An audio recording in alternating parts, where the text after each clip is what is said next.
Queen Lyrazeth of the stellar empire of Vexthar stood before the assembled court, her bioluminescent skin pulsing with colors that denoted barely controlled fury. She was 300 years old, ruler of 47 star systems, commander of fleets that had conquered a dozen species, and unquestionably the most powerful being in this sector of the galaxy. And she was about to enter into a political marriage with a human. "This is absurd," she said, her voice carrying the harmonics that made her species' speech so mesmerizing. "Humanity controls exactly 3 systems. 3. They have no significant military, no advanced technology, no resources we couldn't simply take by force. Why are we negotiating a marriage alliance with them?" Her chief advisor, Lord Quenthar, bowed respectfully before answering. "Because, Your Radiance, every time we've attempted to take human territory by force, we've failed. 3 times we've sent fleets. 3 times we've been repelled, not defeated. The humans lack the firepower for that, but repelled through tactics we still don't fully understand. They have ships held together with what they call duct tape," Lyrazeth protested. "Their weapons are primitive kinetic projectiles. Their FTL drives are barely functional. How can they possibly—" "Their unpredictable radiance," Quenthar interrupted carefully. "They don't fight the way civilized species fight. They use deception, misdirection, psychological warfare. In the Battle of Kepler Station, they convinced our fleet commander that they had a superweapon by showing him fabricated sensor readings. He retreated without ever firing a shot. And the marriage will somehow help with this. The marriage creates a formal alliance, Radiance. It neutralizes humanity as a potential threat while costing us nothing. You'll marry their representative, some minor diplomat, maintain separate residences as is traditional in political marriages, and both empires benefit from the alliance. Simple, clean, diplomatic."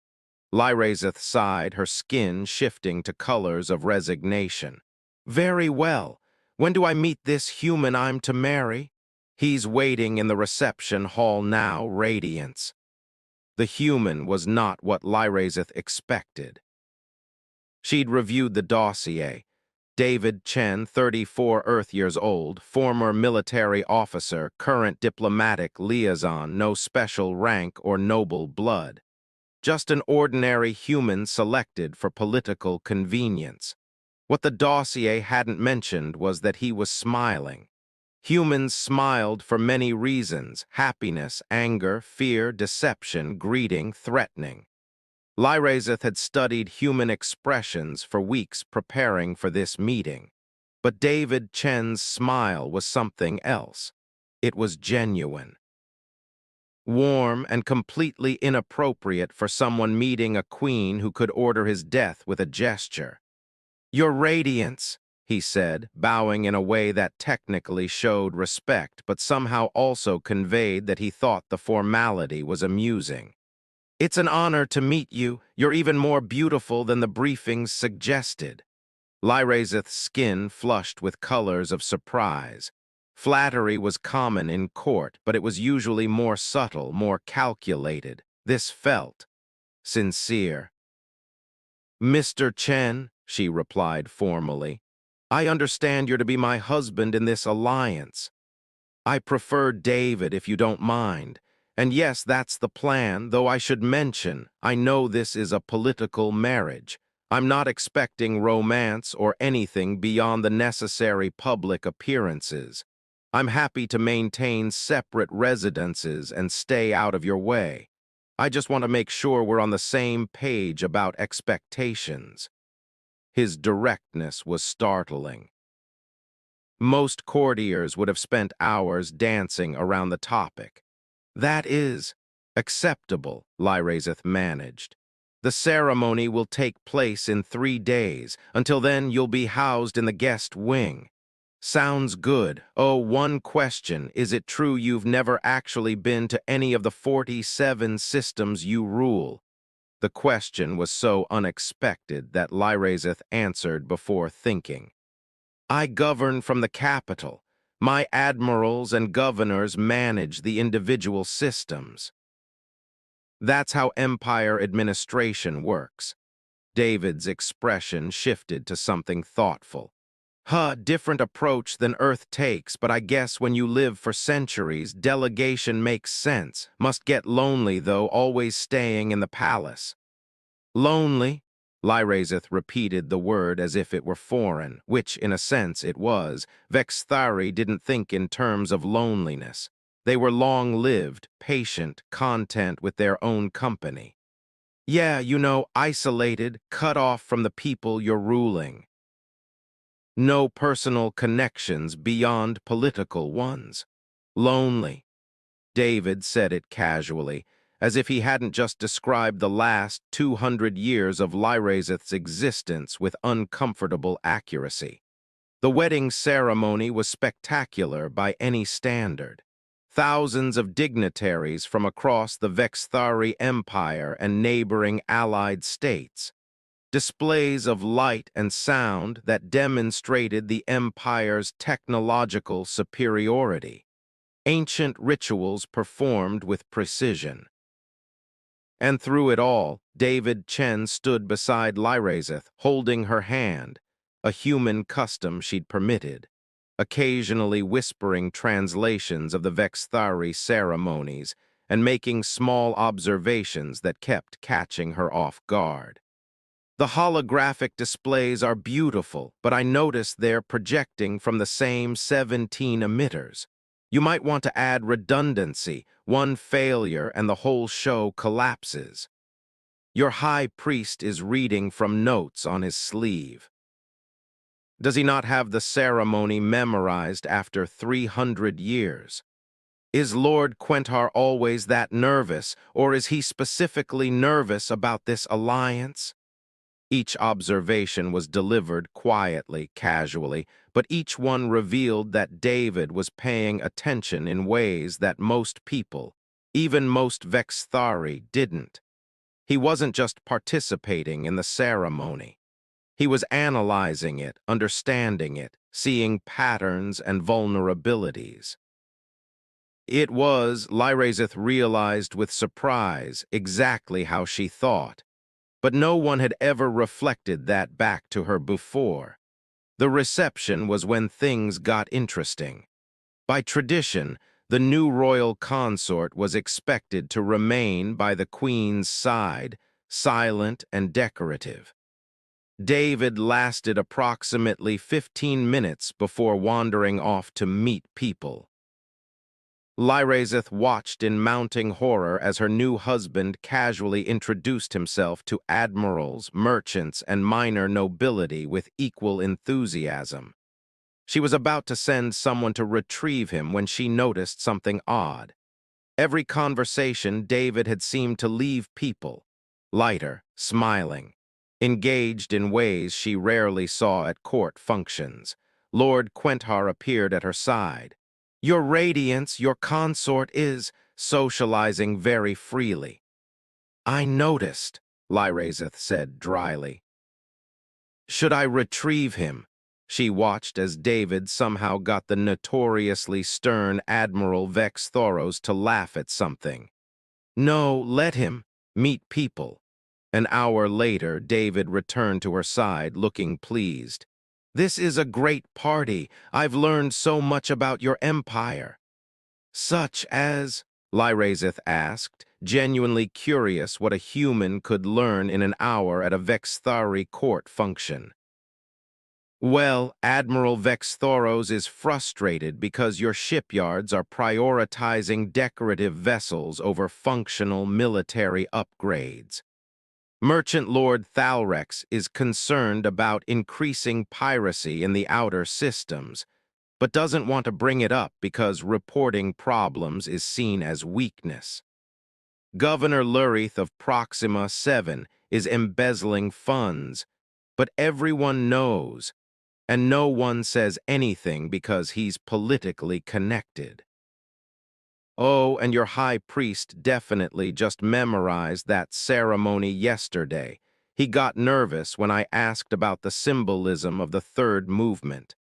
Lyrazeth stared at him. How did you?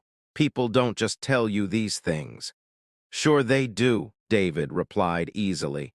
If you ask the right questions and actually listen to the answers, most people are dying to talk about their problems, their frustrations, their lives. They just need someone who will actually pay attention.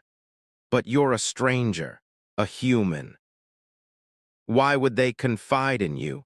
David's smile was gentle. Because I'm not a threat. I'm not competing for power or position. I'm just the queen's foreign husband, curious and harmless. And because humans have a reputation for being good listeners, probably because we're short-lived so we care about individual stories more than long-term political patterns. Over the following weeks, Lyrazeth began to notice changes, small ones at first. David would mention, casually over breakfast, a human meal she'd started sharing with him out of curiosity, that maybe the shipyard prioritization should be reviewed, or that the outer system piracy was worse than reports suggested, or that Governor Lurith's embezzlement was creating resentment. Each observation, when investigated, proved accurate. And more than accurate, David somehow understood not just what was happening, but why it mattered, how it connected to other issues, and what might be done about it. How do you do this? Lyrazeth asked one morning after David had offhandedly prevented what would have been a major trade dispute by suggesting a compromise no one else had considered. Do what? David was eating something he called toast with a spread he'd imported from Earth. See things, understand things. You've been here 6 weeks and you understand my empire better than advisors I've had for decades. David considered this, chewing thoughtfully. I think it's because I talk to people, not officials giving reports, actual people. Your guards, your servants, the technicians maintaining the palace systems, the merchants in the lower districts. They see things that never make it into official channels. I can't just wander around talking to servants, Lyrazeth protested. Why not? You're the queen. Who's going to stop you? It's beneath my dignity. It's not how Vexthari rulers behave. Maybe that's the problem, David said gently. You're ruling an empire, but you don't actually know the people in it. You know statistics, reports, what your advisors tell you. But you don't know what life is actually like for the people you're governing. The words stung because they were true. Lyrazeth had ruled for 200 years using the traditional Vexthari approach: delegation, hierarchy, systematic administration. It had worked. The empire was stable, prosperous, powerful. But David was showing her something else. A different kind of power. Not the power to command fleets or issue decrees, but the power to understand, to connect, to see what was really happening beneath the surface of official reports. 3 months into the marriage, Lyrazeth made an unprecedented decision. She announced she would personally tour 3 of her systems, traveling incognito with minimal security. The court was scandalized.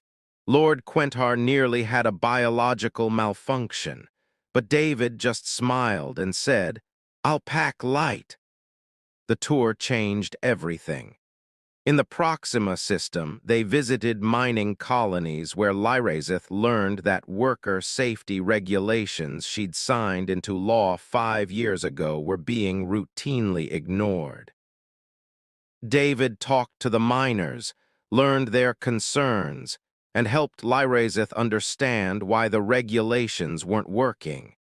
They'd been written by administrators who'd never seen a mine, were impractical to implement, and actually made some jobs more dangerous. In the Kepler system, they discovered that the governor she'd been praising for high production quotas was achieving them through methods that bordered on slavery. David spent hours talking to workers, documented their conditions, and helped Lyrazeth understand the human cost of those impressive statistics. In the Altair system, they met with colonial administrators struggling with species integration, 17 different species living in close proximity, each with different needs and customs. David's suggestions, drawn from Earth's experience with multicultural societies, provided practical solutions that Vexthari hierarchical thinking had missed. "You're good at this," Lyrazeth said one evening as they reviewed notes from the day's meetings. "At what?" David asked. "Seeing people, understanding them, connecting with them, it's a kind of power I didn't know existed." David set down his data pad and looked at her seriously. "It's not power exactly, it's empathy, the ability to understand what someone else is experiencing, feeling, needing. Humans are really good at it because we had to be. We're individually weak, so we survived by forming strong social bonds. We learn to read emotions, build trust, work together. But you're using it to help me govern more effectively." "Sure," David agreed. "But I'm also using it because I care. About you, about your empire, about the people in it. That's the thing about human empathy. It's not just a tool. It's how we connect with the world." Lyrazeth felt her skin pulse with colors she didn't entirely understand. She'd married David for political convenience, expected him to be decorative, harmless, forgettable. Instead, he'd shown her a completely different way of wielding power, not through force or fear or formal authority, but through understanding, connection, and genuine care for the people she governed. 6 months into the marriage, Lyrazeth called an unprecedented meeting of her entire administrative council. David stood beside her, not behind, as would have been traditional for a consort, but beside her as an equal. "I am implementing reforms," she announced, "based on observations made during my recent tour. Governor Lurith, you're removed from office and will face charges. Admiral Vex Thoros, your shipyard requisitions are approved. Merchant Lord Thalrex, we're increasing patrol presence in the outer systems." She continued through a list of changes that addressed dozens of issues, most of them things that had never appeared in official reports, but that David had discovered through simple conversations. After the meeting, Lord Quentar approached her privately. "Your Radiance, these reforms are significant. May I ask what prompted such sweeping changes?" Lyrazeth looked at David, who was chatting with one of the junior administrators about something involving their family's business. "I learned something from my husband, Lord Quentar. I learned that power comes in many forms. I have the power to command fleets, issue decrees, control resources. But David has a different power, the power to understand people, to connect with them, to see what they truly need rather than what they officially report. And you believe this power is valuable?" "I believe it's essential," Lyrazeth replied. "For 200 years I've ruled through traditional means. The empire was stable. But David showed me we could do better, not just stable but thriving, not just obeyed but genuinely supported." She turned to fully face her advisor. "I married a human for political convenience. What I got was someone who's making me a better ruler. That's a kind of power I never expected."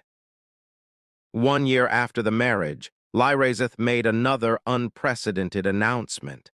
She was extending full citizenship rights to all species within the empire, establishing new channels for direct communication between citizens and the crown, and creating oversight systems to prevent administrative abuse.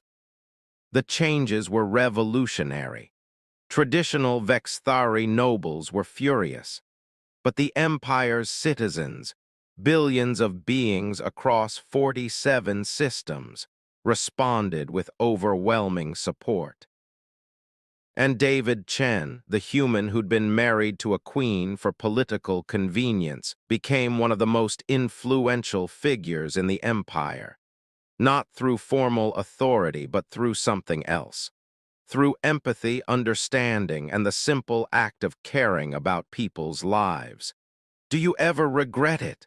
Lyrazeth asked him one evening as they reviewed citizen petitions together.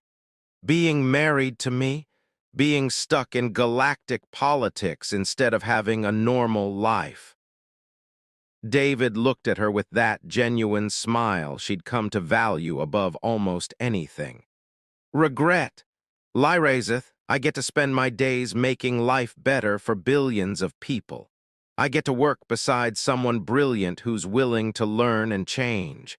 And I get to be married to the most powerful woman in 47 star systems who's also becoming one of the kindest."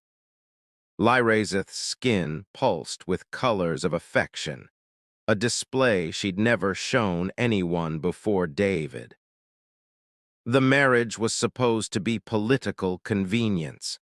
It was, David agreed. But somewhere along the way it became something else. Somewhere along the way I fell in love with you, not because you're a queen, but because you genuinely care about doing right by your people. You just needed someone to show you how. And I, Lyrazeth said softly, fell in love with the human who showed me that the greatest power isn't the ability to command, but the ability to understand, to connect, to care. She took his hand, a human gesture she'd adopted. "You've changed my empire, David Chen, but more than that, you've changed me." "Good," David replied, "because you've changed me too. You've shown me that power and empathy don't have to be separate, that a ruler can be both strong and kind. You're amazing, Lyrazeth. I'm lucky to be married to you." In the decades that followed, the Vexthari Empire transformed.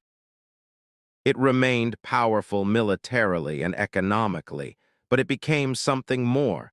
A civilization known not just for its strength, but for its justice, its inclusion, and its genuine care for all citizens regardless of species.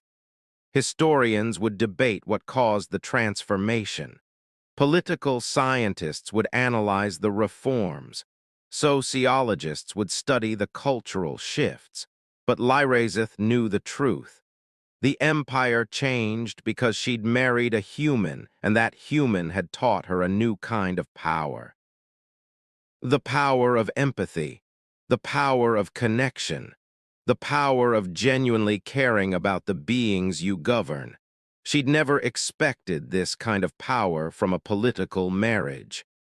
But she'd learned that sometimes the most powerful things are the ones you never expect.